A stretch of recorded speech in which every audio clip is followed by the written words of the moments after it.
हां चला इकडे लक्ष द्या.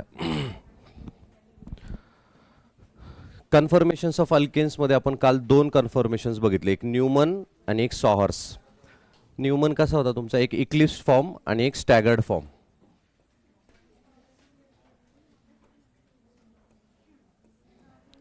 है ना, हा तुमचा इक्लिप्स्ड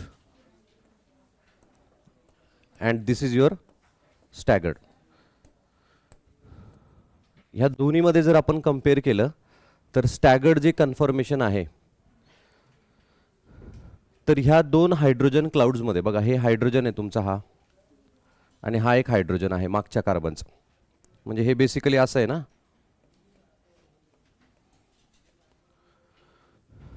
ठीक आहे.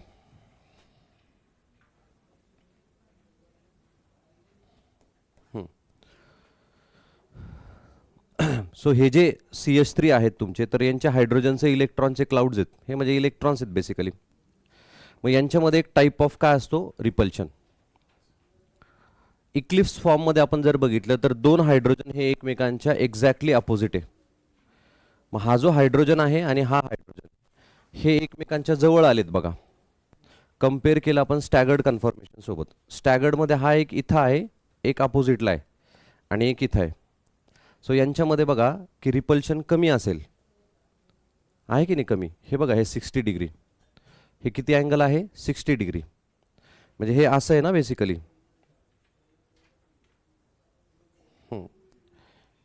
हे बघा, हा वाला ब्लेड्स वरचा, हा खाली, आणि याचा हा दुसरा ब्लेड असा आहे. मग हे दोघांना कम्पेअर करा, ठीक आहे. मग हे एकमेकांपासून काय आहेत, लांब आहेत, आणि तो अँगल बनतो 60 डिग्रीचा. कितीचा बनतो, बरोबर की नाही. हा पूर्ण किती अँगल आहे, 120चा. हा हाफ बनतोय, किती बनतोय, 60चा.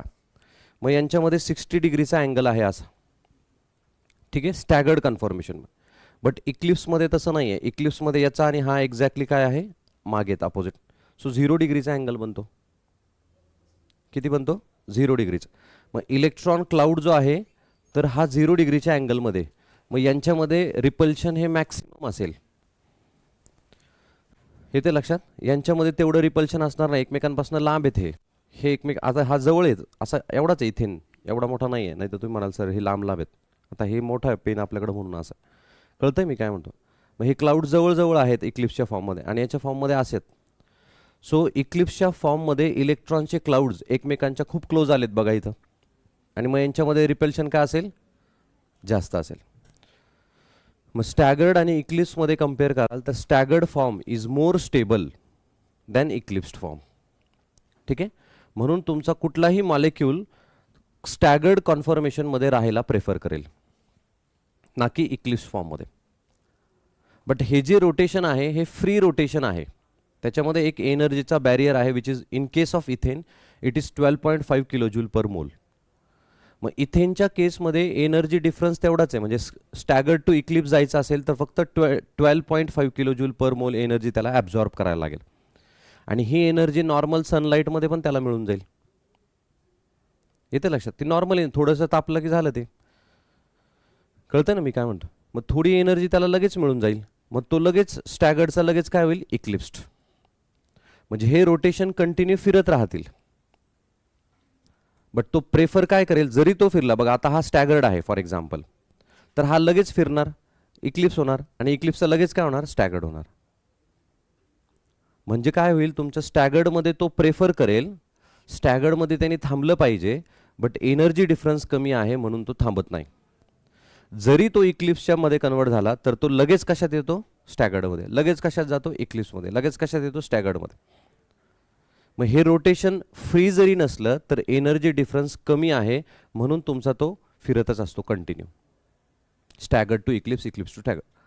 आता ही स्टॅगर्ड आणि इक्लिप्स आपण एक्स्ट्रीम दोन कंडिशन्स घेतल्या, एक 0 डिग्री आणि एक ही 180 डिग्रीची, बरोबर की नाही. हे एक्झॅक्टली अपोजिट आहे. बाकीचे जे कन्फर्मेशन आहे त्याला आपण स्क्यू कन्फर्मेशन म्हणालो. या स्क्यू कन्फर्मेशनची पण एनर्जी डिफरन्स काय असाच कमी असेल. म्हणजे स्टॅगर्डपासून तुम्हाला इक्लिप्स जायचं असेल, किंवा इक्लिप्सपासून स्टॅगर्ड, बघा हा इक्लिप्स आहे, स्टॅगर्ड जायचं असेल तर तुम्हाला सगळे स्क्यू कन्फर्मेशन क्रॉस करायला लागतील ना, का डायरेक्ट असा होणार आहे तो, नाही. मग हा काय होईल, एक स्क्यू 2 3 4, आणि मग तो याच्यात जाईल स्टॅगर्डमध्ये. Even skew conformations are more stable than eclipse conformation. कारण स्क्यूमध्ये तुम्हाला एक अँगल मिळतो, डायहायड्रल अँगल. हा जो अँगल बनतो याला डायहायड्रल अँगल म्हणतात. काय म्हणतात? डायहायड्रल किंवा टॉर्सिनल अँगल. येते ना, हा जो अँगल बनला होता बघा 60 डिग्रीचा, हा 60 डिग्री, दिस इज डायहायड्रल अँगल. मग हा जितका मॅक्सिमम असेल तितकी जास्त स्टेबिलिटी असेल. मग मॅक्सिमम काय पॉसिबल आहे? स्टॅगर्ड पॉसिबल आहे. स्टॅगर्डमध्ये मॅक्सिमम 60 बनेल ना. जर 60 थोडं जरी तुम्ही क्रॉस केलं तर लगेच तो 59 होईल, 61 होणार नाही, कारण तो दुसऱ्याच्या क्लोज येईल. याला मी इकडं फिरवलं तर इकडचा अँगल कमी होऊन जाईल. समजा बघा, आता तुम्ही आपण एक केस इमॅजिन करू. बघा हा एच आहे, स्क्यू कन्फॉर्मेशन कन्सिडर. इथं होता 60, बरोबर की नाही. समजा हा इकडं फिरवला तुम्ही तर याचा अँगल कमी झाला की नाही, तो 40वरच आला. मग 60 इज मॅक्सिमम, कारण 120 आहे ना, हा 120चा हाफ 60, त्याच्या पलीकडे असणार नाही. मग 60 हा डायहायड्रल अँगल जेव्हा असेल तेव्हा मोस्ट स्टेबल स्ट्रक्चर असेल. कळतंय मी काय म्हणतोय? Most stable. आणि 0 डिग्री असेल तेव्हा list stable, that is eclipsed. आणि मग मधले सगळे स्क्यू कन्फॉर्मेशन स्टेबल येतील. मग हा अँगल आहे तुमचा 10, 20, 30, 40, 50, 60. दिस इज स्क्यू कन्फॉर्मेशन. मग इक्लिप्सपासून स्टॅगर्डला जायला त्याला सगळे स्क्यू कन्फॉर्मेशन्स क्रॉस करायला लागतील. एक इक्लिप्स सगळ्यात लिस्ट स्टेबल असेल, स्क्यू कन्फॉर्मेशन त्याच्यानंतर, आणि मोस्ट स्टेबल असेल स्टॅगर्ड. एनर्जी डिफरन्स कमी आहे म्हणून तो ऑलवेज स्टॅगर्डमध्ये राहणार नाही. ठीक आहे, तो कशात जाईल? परत इक्लिप्समध्ये जाईल, परत स्टॅगर्डमध्ये येईल. बट हे रोटेशन कंटिन्यू चालू राहील. मग ही एनर्जी डिफरन्स इतका कमी आहे की हे रोटेशन कंटिन्यू फिरत राहील. म्हणून we cannot separate or we cannot isolate the staggered or eclipse conformation. आपण त्याला सेपरेट करून बघू शकत नाही. कळतंय मी काय म्हणतोय? त्याला सेपरेट नाही करू शकत की बाबा हा आता हा इक्लिप्स झाला, मग हा स्टॅगर्ड झाला, असं करू शकत नाही. का? एनर्जी डिफरन्सच कमी आहे. ते कंटिन्युअसली काय होत आहे? फिरताय. मग हा जो अँगल आहे तुमचा, तर डायहायड्रल अँगल, याच्यामध्ये बघा हा सगळ्यात स्टेबल का आहे? कारण 2 हायड्रोजन एकमेकांपासून सगळ्यात लांब आहेत, बरोबर की नाही. हीच एक केस अशी आहे की जिथं सगळ्यात लांब असतील. बघा मी ह्या दोघांबद्दल बोलतोय बरं का, याच्या आणि याच्याबद्दल बोलत नाही, हे तर लांबच आहे. ह्या दोघांबद्दल बोलतो, याचा हा वाला आणि याचा हा वाला. हे दोघं एकमेकांपासून लांब कधी असतील? 60 डिग्रीलाच असतील. बाकी सगळ्या कॉन्फॉर्मेशन्समध्ये ते एकमेकांच्या जवळच असतील कम्पॅरेटिव्हली. येते लक्षात? मग जवळ असतील तर त्यांच्यामध्ये काय असणार आहे? एक इनस्टेबिलिटी. आणि जसं इक्लिप्समध्ये मी म्हणालो तुम्हाला 0 डिग्री आहे, तर याच्यामध्ये सगळ्यात जास्त अनस्टेबिलिटी आहे. This leads to higher energy. Instability is what? Higher energy. मग इक्लिप्सची एनर्जी सगळ्यात जास्त असेल, मग तो एनर्जी कमी करण्यासाठी स्वतःला कशात कन्वर्ट करेल? स्टॅगर्डमध्ये.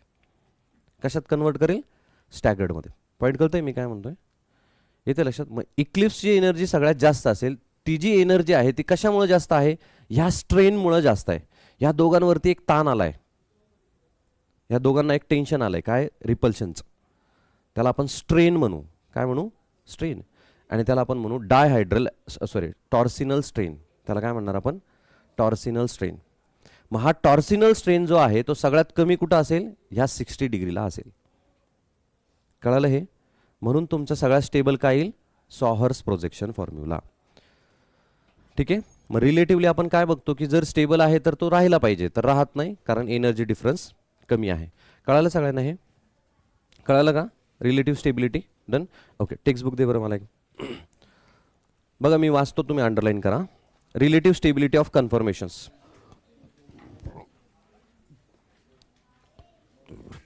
In staggered form of ethane. In staggered form of ethane,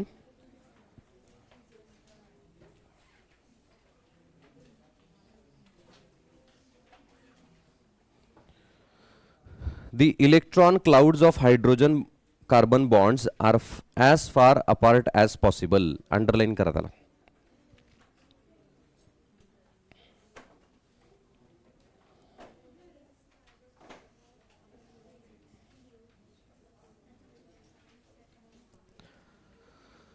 Thus, there are minimum repulsive forces, minimum energy and maximum stability of molecule. Underline करा हे पण.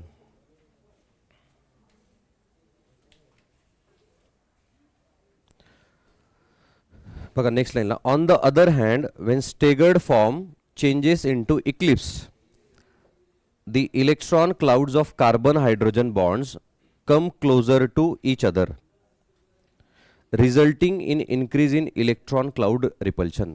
So eclipse मध्ये इलेक्ट्रॉन क्लाउड मध्ये काय असणार, एक टाइप ऑफ रिपल्शन असणार. To check the increased repulsive forces, molecule will have to possess more energy and thus have lesser stability. As a result, mention the repulsive interaction between electron clouds. The repulsive interaction between electron clouds which affects the stability of conformation is torsional strain. So I'll underline kara baga. The repulsive interaction between electron clouds which affects the stability of conformation is called torsional strain. The magnitude of torsional strain कशावरती depend करते, किती strain असेल हे कशावरती depend करणार, it depends on the angle. आणि तो angle आहे हा बघा, हा 60 आहे, हा 0 आहे, येते लक्षात. मग 60 डिग्री ठीक आहे, म्हणजे 60 डिग्री हा मॅक्सिमम आहे जिथे रिपल्शन सगळ्यात कमी असेल. मग मॅग्निट्यूड कशावरती डिपेंड करेल, it depends on the angle. So the magnitude of torsional strain depends upon the angle of rotation about carbon-carbon bond. This angle is called dihedral angle or torsional angle. Underline करा बघा याला.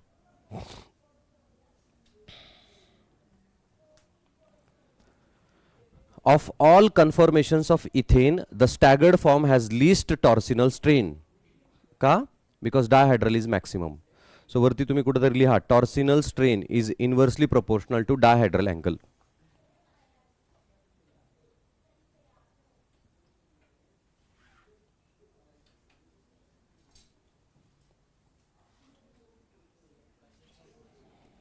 Dihedral angle. Therefore, staggered conformation is more stable than the eclipsed. हे underline करा सगळं.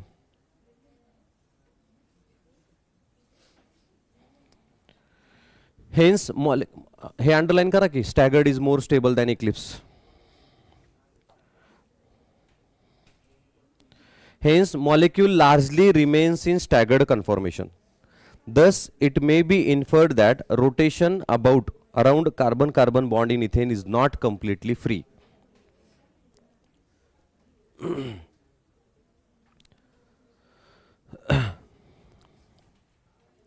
The energy difference between two extreme forms, that is eclipse and staggered, is 12.5 kilojoule per mole, which is very small. Even at ordinary temperature, ethane molecule gains the thermal or kinetic energy enough to overcome this energy barrier through intermolecular collisions. Thus, it can be said that rotation about carbon-carbon single bond in ethane is almost free for all practical purposes. It has not been possible to separate and isolate the different conformational isomers of ethane. कळालं हे? मग तुमचे हे जे extreme form आहे यांच्यामधला energy difference आहे 12.5. मग हे इझिली तुम्ही एकमेकांमध्ये ते कन्वर्ट होऊ शकतात, कारण एनर्जी डिफरन्स कमी आहे म्हणून आपण सेपरेट करू शकत नाही. मग रोटेशन हे आपल्याला जरी हिंडर्ड वाटत असलं तरी ते असं एक फ्री टाईप आहे. म्हणजे फॅन फिरतोय बट स्लोली फिरतोय, 1च्या स्पीडमध्ये फिरतोय. येते लक्षात? जर त्याच्यामध्ये हे नसतंच, एनर्जी नसतंच, तर तो 5च्या स्पीडमध्ये फिरला असता. असं म्हणजे फिरतोच आहे तो, फक्त 1च्या स्पीडमध्ये हळूहळू फिरतो. येते लक्षात? म्हणून त्याला आपण सेपरेट नाही करू शकत. फॅन चालू असताना तुम्ही सेपरेट नाही करू शकत, अनलेस तुम्ही ते लड्डू मुत्त्या बाबा आहे तो काय माहिती आहे, तुम्ही बघितलंय का नाही ते कधी? ते आता येत नाही ते कॉन्टेंट.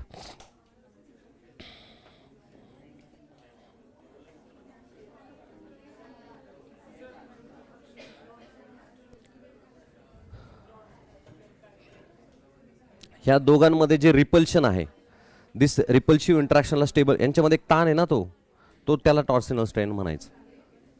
आणि जो अँगल आहे तो मॅक्सिमम असेल तर तो स्ट्रेन कमी असेल सगळ्यात.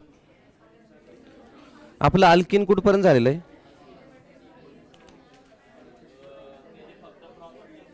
आयसोमेरिझम नाही ना? धर हे घे. हा चला, आता हे कळालं का सगळ्यांना? हे कळालंय का? नेक्स्ट पॉइंट घ्या, अल्किनचा आपला आयसोमेरिझम.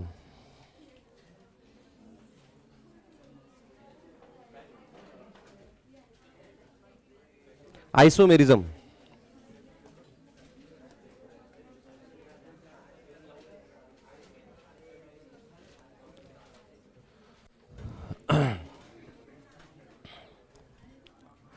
सो अल्किन्स आपल्याला कुठल्या कुठल्या टाईपचे आयसोमेरिझम्स दाखवतील सांगा बरं.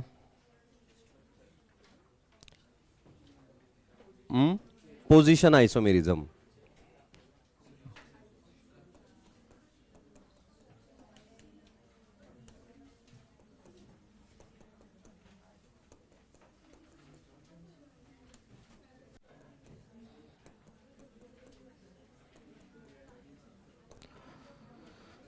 बघा हे 3 एक्झाम्पल्स आपण कन्सिडर केले. हा आहे तुमचा ब्यूट 2 इन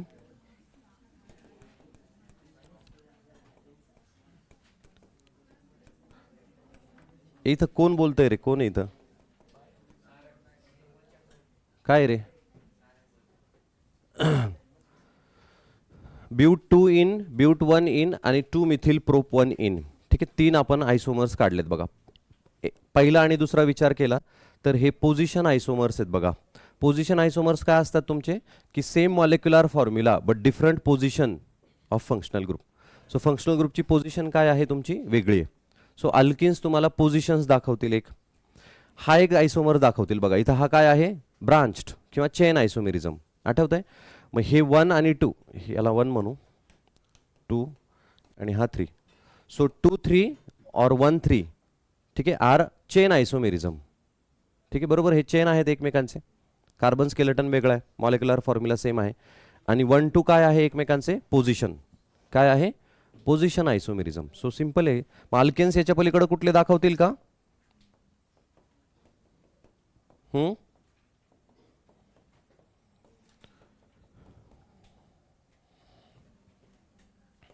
याच्या पलीकडे कुठले दाखवतील का.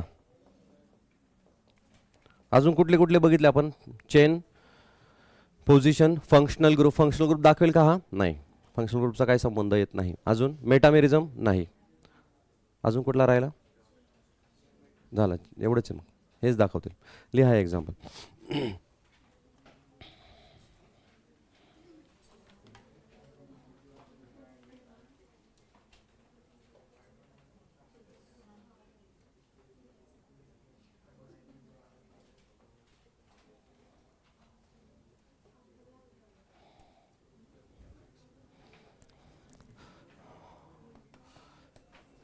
C5H10 चे पोझिशन आणि चेन तुम्ही दाखवा.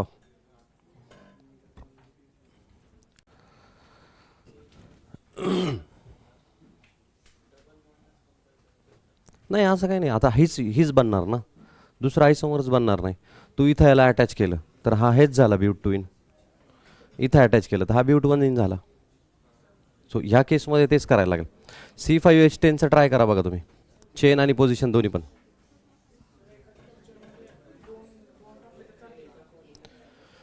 टाक ना तू, पण होणारच नाही ते. मॉलिक्युलर फॉर्म्युलाच येणार नाही तो C5H10. बघ बरं टाकून.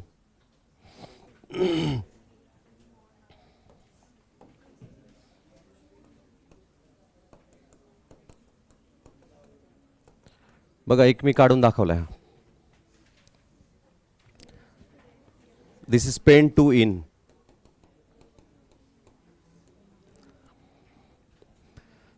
किती आले फक्त मला सांगा नंबर्स.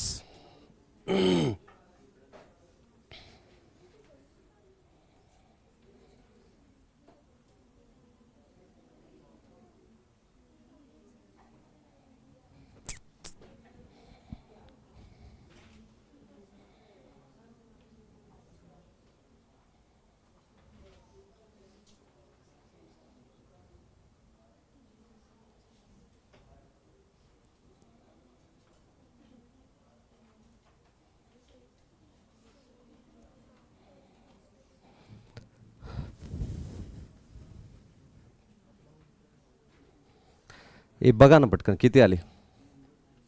एक पेंट 1 इन,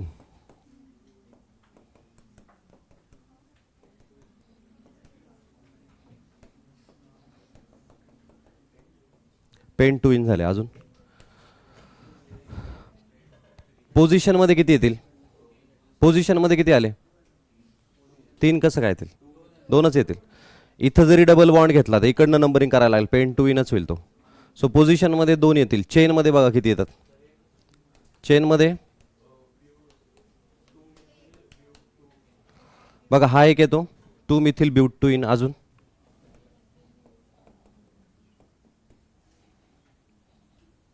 अजून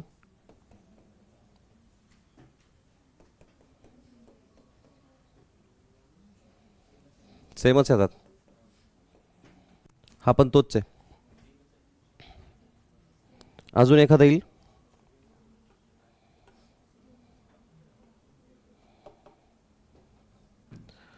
अजून एखादा येईल का ह्याच्यात? हे दोन्ही तर सेमच झाले.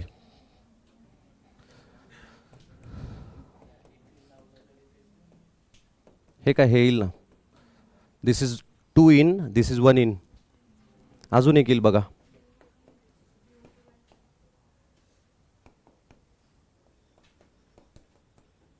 हा एक येईल 1 इन. हा 2 इन आहे बघा. सो किती झाले? 1 2 3 4 5 आले. ब्युटीनच्या केसमध्ये 3 आले होते, याच्या केसमध्ये 5 येतील. मग याच्यात चेन पोझिशन कुठले कुठले आहेत? हे 2 पोझिशन्स, ठीक आहे. आणि हे सगळे तुमचे चेन आहेत with respect to each other, ठीक आहे. सो अल्किन्स कुठले कुठले आयसोमर्स फॉर्म करतील? 2 टाईप्स आहे. एक तुमचा पोझिशन आणि एक तुमचा चेन आयसोमेरिझम, ठीक आहे. त्याच्यानंतर आहे एक जॉमेट्रिकल आयसोमेरिझम. आता जॉमेट्रिकल आयसोमेरिझम म्हणजे काय की this is simply the type of stereo isomerism. बघा isomerism is related to structure. आपण जे बघितलं आता ते स्ट्रक्चरल आयसोमेरिझम होतं. It is related to structure. Geometrical or stereoisomerism is related to the position or arrangement of atom or group of atom around your carbon-carbon double bond. तुमचा जो carbon carbon double bond आहे त्याच्या around जे carbons किंवा group of atoms किंवा atoms असतील त्यांची arrangement म्हणजे काय आहे? Stereo isomerism. म्हणजे बघा आपण एक एक्झाम्पल कन्सिडर करू सिम्पल. समजा हा तुमचा एक अल्किन आहे कुठला पण, तर याला काय अटॅच आहे? CH3. हा CH. This is your simply 2 butene, ठीक आहे. CH3 CH double bond CH CH3. This is 2 butene. तर ह्या डबल बॉन्डेड कार्बनच्या अराउंड हा जो CH3 आणि हायड्रोजन आहे यांची अरेंजमेंट कशी आहे त्याला आपण स्टिरिओ आयसोमेरिझम म्हणणार. दिस इज इन 3 डायमेन्शनल स्पेस. बघा आपण इक्लिप्स फॉर्ममध्ये काय बघितलं की इक्लिप्स फॉर्ममध्ये हे जे 2 हायड्रोजन्स होते हे एकमेकांच्या अपोजिट होते असे, ठीक आहे. स्टॅगर्ड फॉर्ममध्ये आपण बघितलं एकमेकांच्या अपोजिट आहे. आणि जेव्हा स्क्यू कन्फॉर्मेशन्स आपण बघत होतो तर याला आपण काय केलं? असं रोटेट केलं, बरोबर की नाही? These all are skew conformations. So हे जेव्हा रोटेट होतंय तुमचं, ठीक आहे, skew conformation. So eclipse to staggered जात आहे तर रोटेशन काय आहे? फ्री आहे. सो रोटेशन फ्री आहे. का फ्री आहे? कारण एनर्जी डिफरन्स काय आहे? खूप कमी आहे. म्हणून हे ऑटोमॅटिकली असे एकमेकांसोबत काय करतील? रोटेट करतील. So this is staggered and this is Eclipse. मग आपण बघितलं की स्टॅगर्ड कन्फॉर्मेशन्समध्ये अँगल किती बनला आहे तुमचा? 60 डिग्रीचा. So this is most stable angle. येते लक्षात? आणि स्क्यूमध्ये काय झालं तुमचं? 1 डिग्री 2 3 4 5 6 10. सो अँगल कमी आहे म्हणून तुमचा स्टॅगर्ड आपण स्टेबल बघितला. आपण कन्सिडर करू की हे जो कार्बन कार्बन डबल बॉन्ड आहे त्याच्यातला आता इथेन होता तो कार्बन कार्बन काय होता? सिंगल बॉन्ड होता. सो इंटरन्यूक्लियर ॲक्सिसच्या अराउंड तुमचे जे CH3 होते हे फिरत होते असे, बरोबर की नाही? हे CH3 काय होत होते? फिरत होते असे. येते लक्षात? का? तिथं आपण सिग्मा बॉन्ड कन्सिडर केला. इथं काय आहे तुमचा राजा? पाय बॉन्ड आहे. पाय बॉन्डचं ओव्हरलॅपिंग कसं आहे? लॅटरल. कसं ओव्हरलॅपिंग आहे? Lateral overlapping.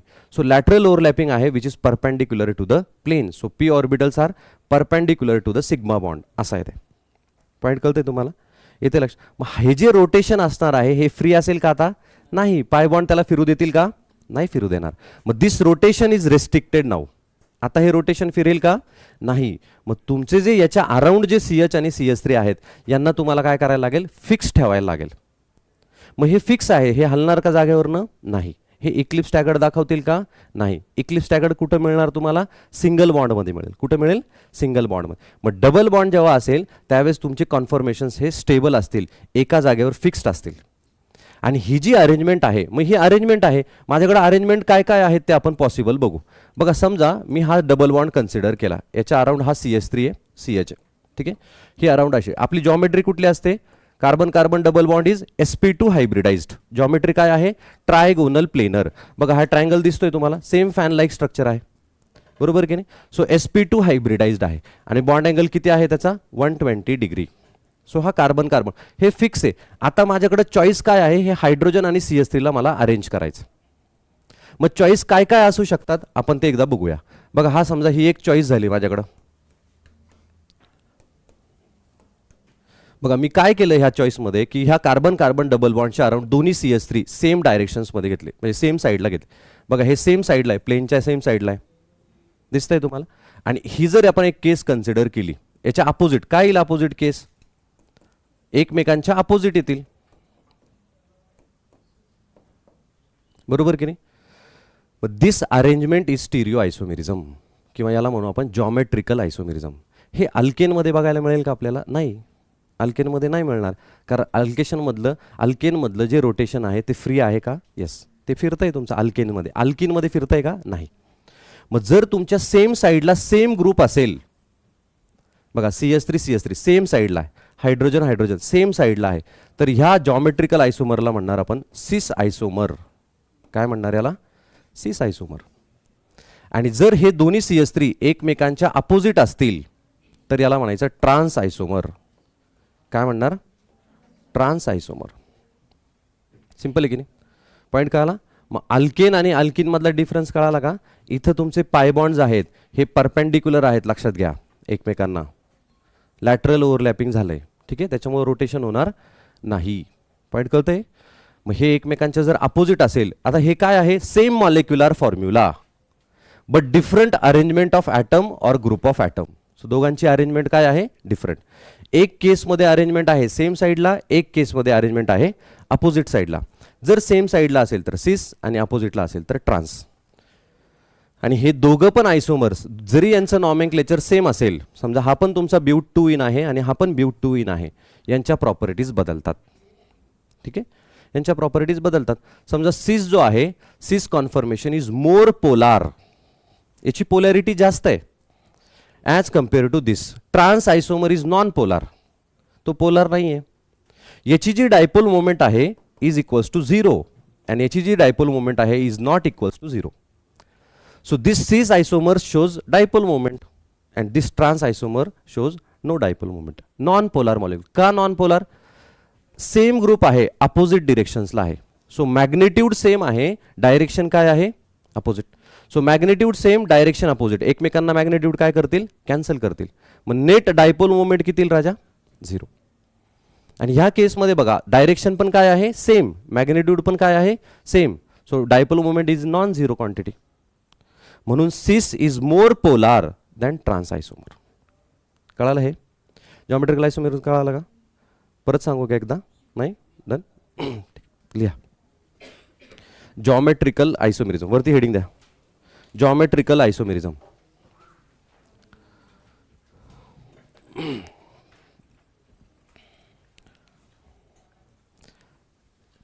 Is arrangement of atoms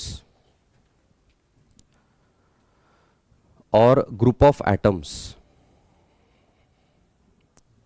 arrangement of atoms or group of atoms around carbon carbon double bond. Arrangement of atoms or group of atoms around carbon carbon double bond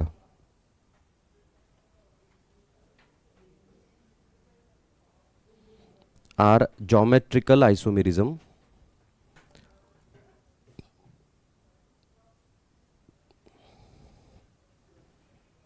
or stereoisomerism.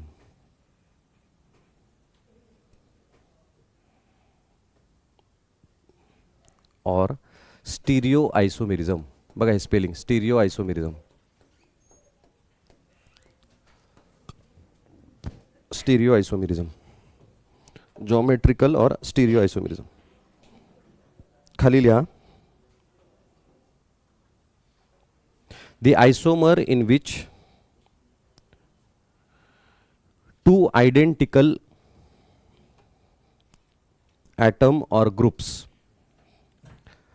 two identical atoms or group lie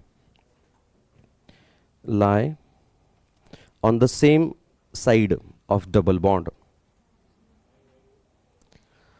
Lie when काय लिहा same side of double bond is cis isomer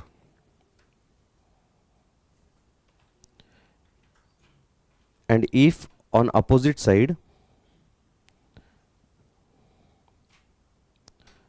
then known as trans isomer.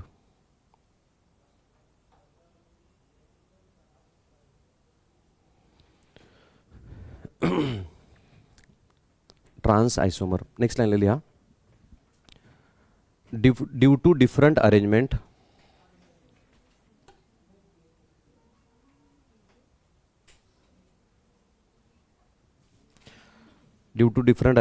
they differ in properties like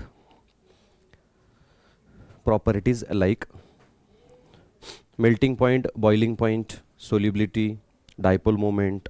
Melting point, boiling point, they differ in properties like melting point, boiling point, solubility, dipole moment.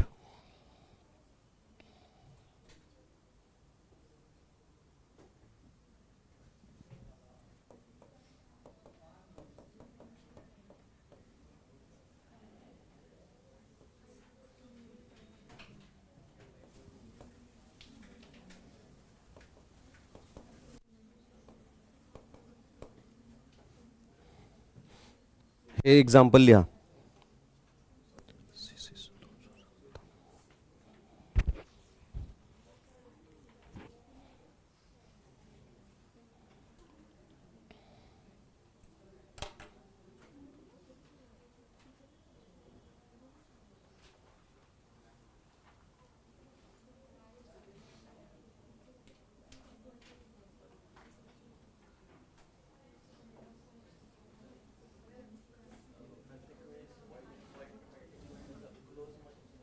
नाही असं काही नाही. आता या केसमध्ये वेगळा असेल फक्त एवढंच. बॉइलिंग पॉईंट लर्न करायची गरज नाही.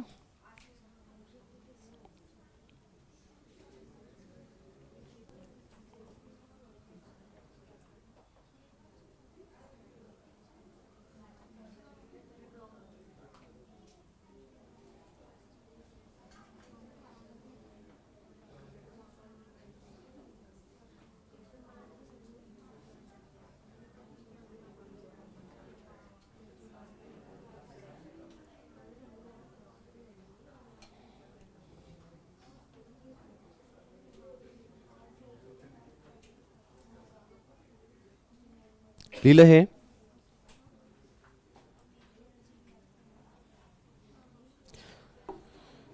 खाली लिहा cis form of alkene. Cis form हे लिहिलंय का?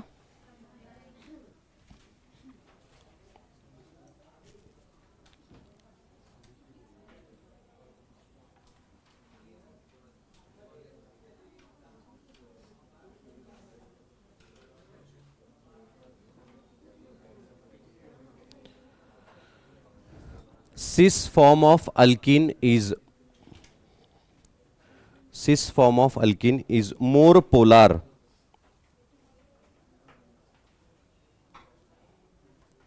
than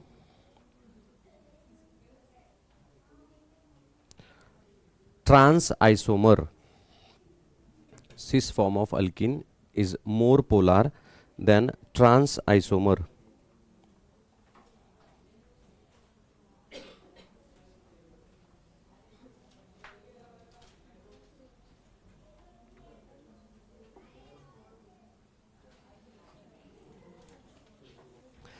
Next line, in cis 2 in but 2 in but 2 in but 2 in cis isomer is polar and trans isomer is non-polar. Trans isomer is non-polar.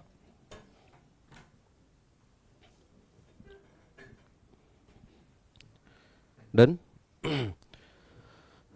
So बघा परत एकदा सांगतो तुम्हाला, geometrical isomerism काय आहे, डबल बॉन्डच्या अराउंड ह्या ॲटम्सची अरेंजमेंट, त्याला geometrical म्हणायचं.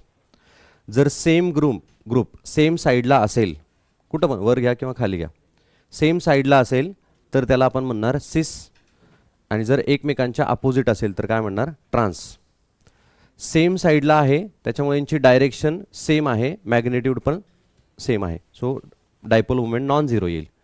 इथं काय आहे तुमच्या एकमेकांच्या अपोजिट आहे म्हणून डायपोल मुवमेंट काय आली, झिरो आली.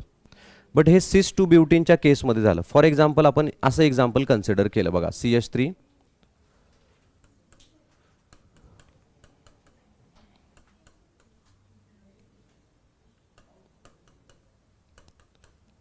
बघा, हा एक कंपाऊंड आहे पेंट टू इन. या केसमध्ये कसं येईल सिस आणि ट्रान्स, तर बघा CH3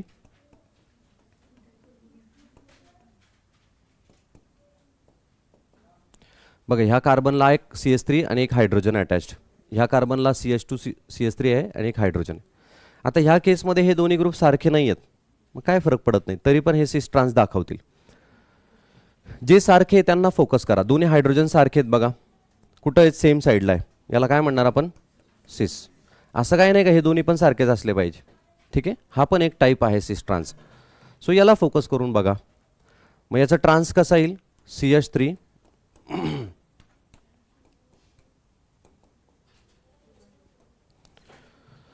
असं येईल बघा. दोन सेम ग्रुप आहे, हायड्रोजन फोकस करा, एकमेकांच्या काय आहे, अपोजिट आहेत, मग याला आपण काय म्हणणार, simply trans. So this is your trans pent two ene, this is your cis pent two ene. मग आता ह्या केसमध्ये डायपोल मोमेंट जी आहे ती तर नॉन झिरो आहेच, आपण बघितलं सिसमध्ये ती पोलर असतेच. ह्या केसमध्ये झिरो येईल का, नाही येणार झिरो. का नाही येणार, बघा इथं हा CH3 आहे, इथं CH2 CH3. सो डायरेक्शन जरी अपोजिट असली तर मॅग्नेट्यूड सेम आहे का, नाही. म्हणून आपण सेंटेन्स असं लिहिलंय की in case of alkene cis isomer is more polar and trans isomer is less polar. मग हा पोलार आहे बट कम्पॅरेटिव्हली याच्या कमी असेल, ठीक आहे. याची झिरो येईल का, नाही. ब्यूटची 2 इंची का झिरो आली, कारण इकडं पण CH3 होता आणि इकडं पण CH3 होता. सो इंडिव्हिज्युअल जी डायपोल आहे ती काय आहे, सेम आहे मॅग्नेट्यूड. आता मॅग्नेट्यूड सेम असेल का, नाही. आता दोन्ही पण काय आहे, वेगवेगळे ग्रुप्स आहेत. कळतंय काय म्हणतोय मी, येते लक्षात. मग हे तुम्हाला, हे पण तुमचं सिस आणि ट्रान्स आहे, मग जो सेम आहे त्यालाच फक्त तुम्ही फोकस करून ड्रॉ करू शकता. हां, समजा एखादी केस अशी आहे बघा, दोन्ही हायड्रोजन्स काय सगळे सारखेच आहेत, हे सगळे सारखेच आहेत ना, कुठं सेम आणि कुठं अपोजिट. मग याच्या केसमध्ये सिस ट्रान्स मिळेल का तुम्हाला, नाही मिळणार. कळतंय मी काय म्हणतोय. समजा अशी केस आहे CH3 सगळीकडं, मिळेल का, नाही मिळणार. काय सिस आणि काय ट्रान्स, सो सगळे सेम लाईन सगळे अपोजिटला आहे, सो याच्यामध्ये सिस ट्रान्स मिळणार नाही. जिथं पॉसिबल आहे तिथंच मिळेल. ह्या केसमध्ये पण पॉसिबल आहे, अजून तिसरी केस नाही आहे मग कुठली, येते लक्षात. मग तुम्हाला नाही आहे, कळालं हे. मग हे पण एक्झाम्पल लिहा.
हे झालं का,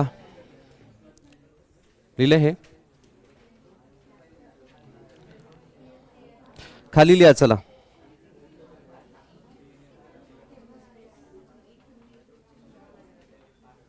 In case of solids, in case of solids, trans isomer has high melting point than cis isomer. Trans isomer have high melting point than cis isomer.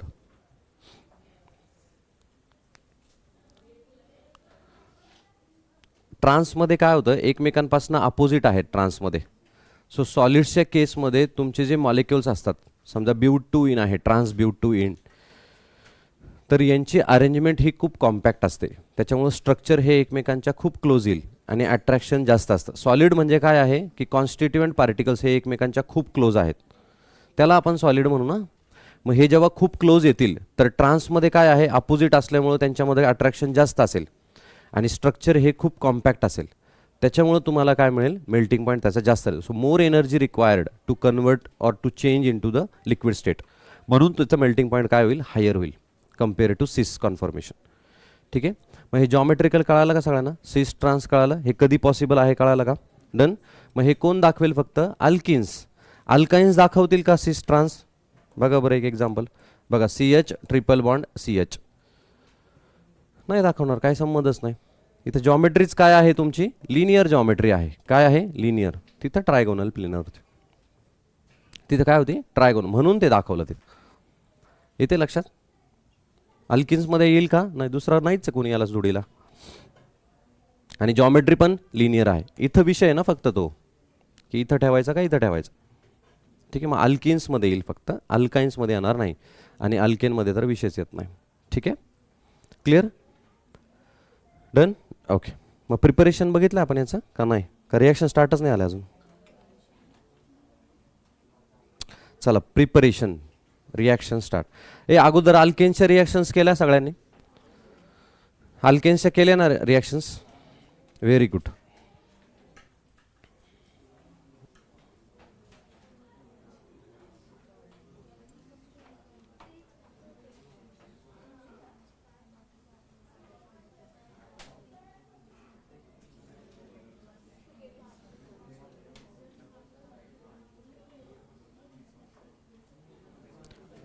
चला घ्या preparation. First reaction from alkynes.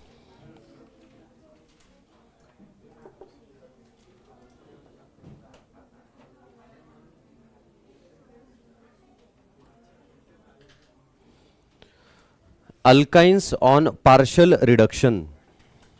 From alkynes पहिली reaction, alkynes on partial reduction.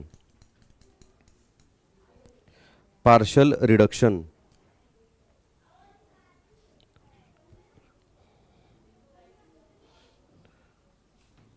with dihydrogen,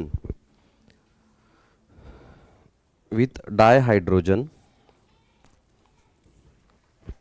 in presence of palladized charcoal, in presence of palladized charcoal, paralyzed charcoal, palladized charcoal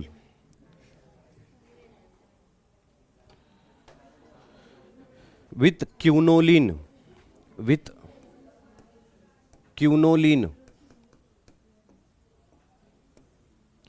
with quinoline gives alkene.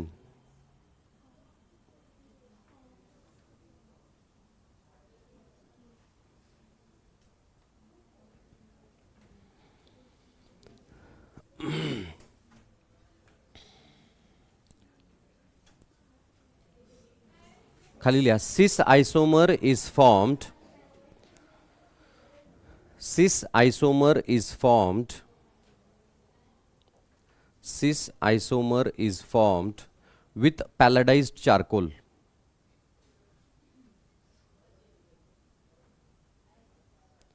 Palladized charcoal. Bracket मध्ये लिहा Lindlar's catalyst.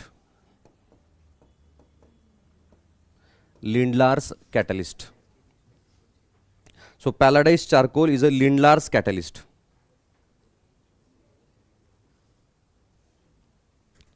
Done. Next लाईनला लिहा, trans आयसोमर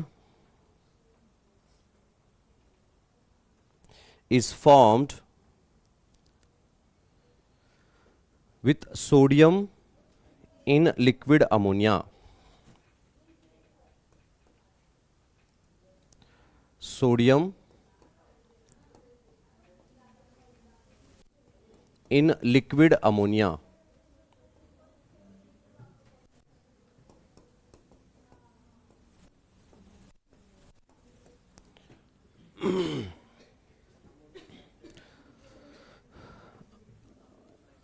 ammonia ammonia NH3 NH4 NO3. हा इकडे लक्ष द्या बघा, हा अल्काईन आहे. When reacts with dihydrogen, dihydrogen is H2 in presence of PDC. PDC म्हणजे C म्हणजे कार्बन, कार्बन इज कोल किंवा कोक आपण त्याला म्हणतो, किंवा कोक म्हणजे कोल म्हणजे सिम्पली तुमचा कोळसा, ठीक आहे, चारकोल म्हणून त्याला म्हणालो आपण पॅलाडाईज चारकोल. म्हणजे काय केलं आहे बेसिकली, तर कोळसा घेतला आहे आणि पॅलॅडियम घेतलं आहे, तर हा सरफेस एरिया प्रोव्हाइड करतो रिॲक्शनसाठी. आता हे जे आहे याला हेटेरोजिनस कॅटॅलिसिस म्हणतात. पुढच्या वर्षी आपण याच्याबद्दल शिकू, फक्त आता सांगून ठेवतो की हे सॉलिड कॅटॅलिस्ट आहे आणि हे गॅशियस तुमचे रिॲक्टंट आहेत. सो जेव्हा गॅशियस रिॲक्टंटला रिॲक्ट करायचं असतं त्यावेळेस त्यांना एक सरफेस एरिया प्रोव्हाइड करावा लागतो. बघा एक गॅस आहे तर एक इकडं असणार एक इकडं असणार. आता हे कधी येणार एकत्र, कधी होणार रिॲक्शन. सो रिॲक्शन होण्यासाठी कोलिजन झालं पाहिजे है ना, बॉन्ड ब्रेकिंग बॉन्ड फॉर्मेशन तेव्हाच होईल. तो एक अल्किन इकडं H2 तिकडं कधी रिॲक्शन व्हायची, होणार नाही. मग अशा केसमध्ये आपण काय करतो, सॉलिड कॅटॅलिस्ट वापरतो. मग हा सॉलिड जो आहे तो सरफेस एरिया प्रोव्हाइड करतो आणि ह्या सरफेसवरती तुमचा दोन्ही गॅशियस मॉलिक्यूल, हा इकडनं येतो हा इकडनं येतो, ते ॲडझॉर्ब होतात, चिकटतात तिथं आणि रिॲक्शन्स होते, प्रोडक्ट फॉर्म करून निघून जातात. जसं की ही क्लासरूमने आपल्याला एक सरफेस एरिया प्रोव्हाइड केला आहे. तुम्ही इकडनं आला मी इकडनं आलो, रिॲक्शन झाली निघून गेलो. येते लक्षात. जर हा सरफेस एरिया नसता तर आपण भेटलो असतो का, नाही. ठीक आहे, तुम्ही गॅस आहेत ना, तुम्ही हवेतच असता, म्हणजे गॅशियस कंपोनंट असतं तर ते हवेत असता. मग हा सरफेस एरिया प्रोव्हाइड करतो हा सॉलिड कॅटॅलिस्ट, याला हेटेरोजिनस कॅटॅलिसिस असं म्हणायचं. आपण 12thला हे डिटेलमध्ये बघू. मग इथं झालं काय की पार्शल रिडक्शन केलं आपण. Reduction is simply what, addition of hydrogen. तर इथं H2 अटॅच करतो आपण. बघा आठवा तुम्ही अल्किन्स जेव्हा आपण घेतला होता अल्काइन्स, तेव्हा 2 H2 ॲड केले होते अल्किन्सच्या प्रिपरेशनसाठी in presence of platinum palladium or nickel. मग इथं आपण 2 H2 ॲड नाही करत आहे, एकच करतोय म्हणून त्याला पार्शल म्हणालो, हाफ रिडक्शन म्हणालो. मग H2 जेव्हा आपण ॲडिशन करतो तर एक ट्रिपल बॉन्डमध्ये इथं एक हायड्रोजन अटॅच होणार आणि एक इथं हायड्रोजन अटॅच होणार. सो काय मिळेल तुम्हाला, CH3. बघा CH3 CH double bond CH CH3, बरोबर की नाही. दोन्ही हायड्रोजन इथं अटॅच होतील, ट्रिपल बॉन्डचा डबल बॉन्ड होऊन जाईल. अजून एक केला असता तर हे पण निघून गेला असतं, बट आपल्याला पार्शल करायचं आहे कारण आपण अल्किनचं प्रिपरेशन बघतोय. मग जेव्हा तुम्ही लिंडलार्स कॅटलिस्ट घेता त्यावेळेस तुम्हाला कन्फर्मेशन मिळतं सिस. कुठलं कन्फर्मेशन मिळतं, सिस.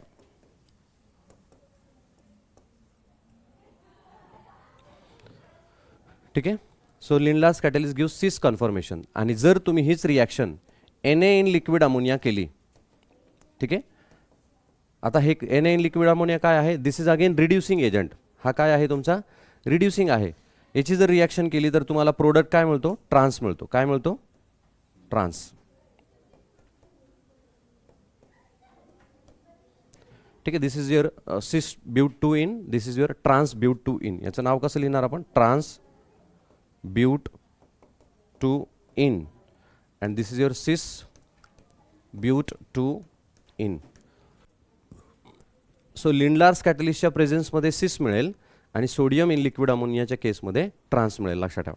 पर्टिक्युलरली ह्याच रिॲक्शनमध्ये तुम्हाला सिस आणि ट्रान्स मिळतात. बाकीच्या केसमध्ये आयसोमर सिस आणि ट्रान्स नाही, नॉर्मल मिळतात आपले. ठीक आहे. म्हणजे तुम्हाला जर क्वेश्चनमध्ये सिस आणि ट्रान्स दिलेला असेल तर मग तुम्हाला पर्टिक्युलरली हे रिएजंट्स वापरायला लागतील. कळतंय मी काय म्हणतो, म्हणजे सिस आणि ट्रान्स फक्त इथंच डिस्टिंग्विश होतं एवढ्याच रिॲक्शनमध्ये, पुढं कुठल्या रिॲक्शनमध्ये नाही आहे आपल्याला. ठीक आहे. मग प्रॉब्लेममध्ये जर कुठं सिस ट्रान्स दिसलं तर तुम्हाला ह्या 2 रिएजंट्सचा विचार करायला लागेल. नाही दिसला तर मग तुम्ही कुठला पण वापरू शकता. कळालं, हे लिहाय.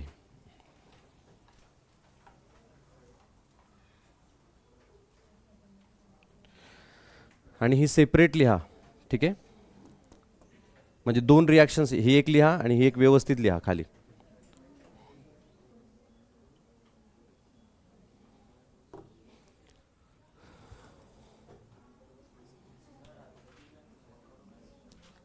करा की, बघा ना प्रोडक्ट तर काय येतो, बघा ना प्रोडक्ट काय येतो मला सांगा.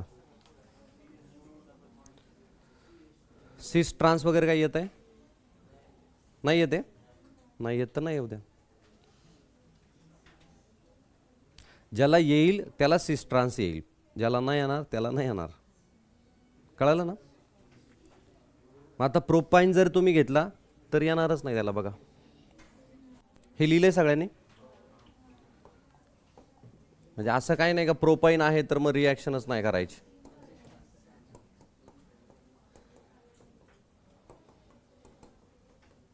बघा असं येईल. सो याच्यात सिस ट्रान्स येईल का? नाही.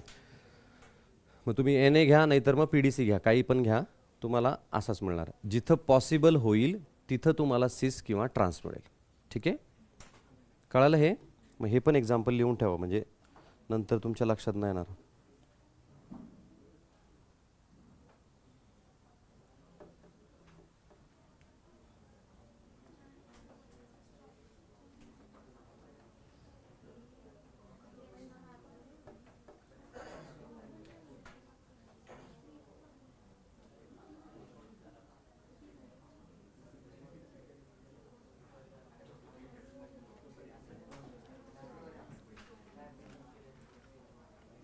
इथाईन पण देईल का? इथाईन,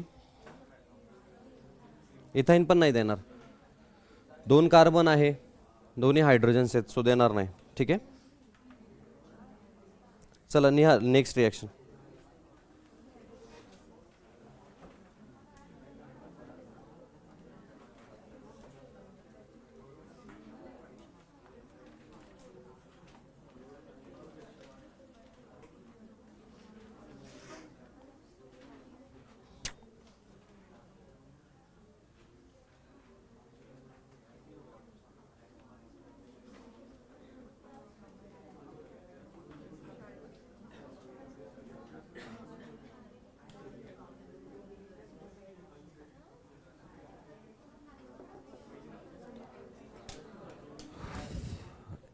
हेडिंग द्या, elimination reaction. Elimination reaction, elimination reaction.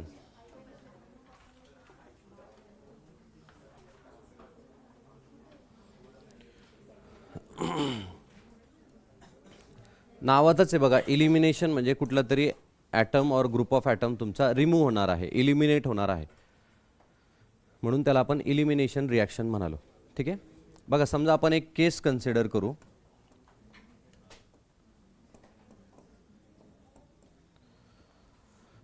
बघा असे कुठले तरी 2 ग्रुप अटॅच्ड आहेत. ठीक आहे, तर हा जो एक्स आणि वाय आहे हे दोघं एकमेकांसोबत निघून जातात. ठीक आहे, तर होतं काय, हे जेव्हा निघून जातील त्यावेळेस बघा तुमचा हा एक डबल बॉन्ड इथं फॉर्म होतो. म्हणजे बघा हा जो आहे हा एक दोन्ही इलेक्ट्रॉन्स याला देतो, इथं डबल बॉन्ड फॉर्म करतो आणि हा तुमचा निघून जातो.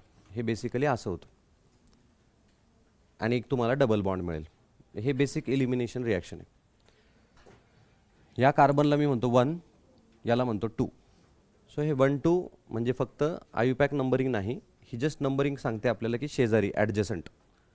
मग ॲडजसंट कार्बनचे 2 ॲटम किंवा ग्रुप ऑफ ॲटम निघून जातात आणि काय फॉर्म करतात, अनसॅच्युरेशन म्हणजे डबल बॉन्ड फॉर्म करतात. अशा रिॲक्शन्सला म्हणायचं इलिमिनेशन रिॲक्शन. काय म्हणणार, इलिमिनेशन. ॲडजसंट पोझिशन्सचे 2 ग्रुप निघून चाललेत. ठीक आहे, 1 2 पोझिशनचे, म्हणून त्याला आपण 1 2 इलिमिनेशन असं पण म्हणतो. ठीक आहे, याला काय म्हणणार आपण, 1 2 इलिमिनेशन. कळालं, हे बेसिक झालं इलिमिनेशन रिॲक्शन्सबद्दल. ॲडजसंट पोझिशनचे 2 ॲटम्स निघून जातील आणि डबल बॉन्ड फॉर्म करतील. ॲडजसंट म्हणजे 1 2. ठीक आहे, दिस इज 1 2 इलिमिनेशन. कळालं हे इथपर्यंत? ओके, हे आता रिॲक्शन्स काय आहे ती बघू आपण. इलिमिनेशनच्या खाली लिहा under the reaction in which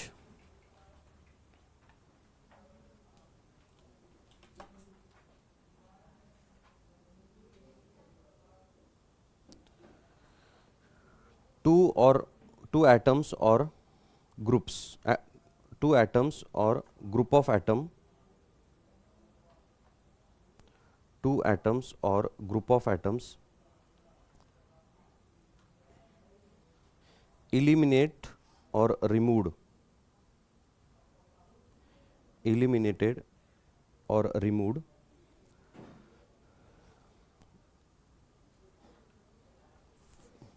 from adjacent carbon atom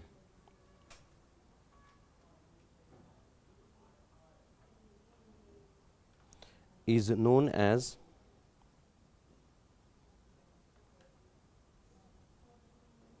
one-to elimination, is known as one-to elimination reaction.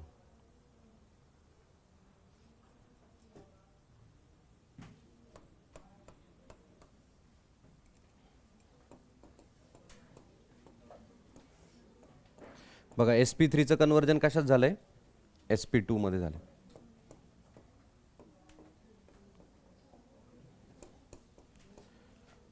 आणि हे लिहा,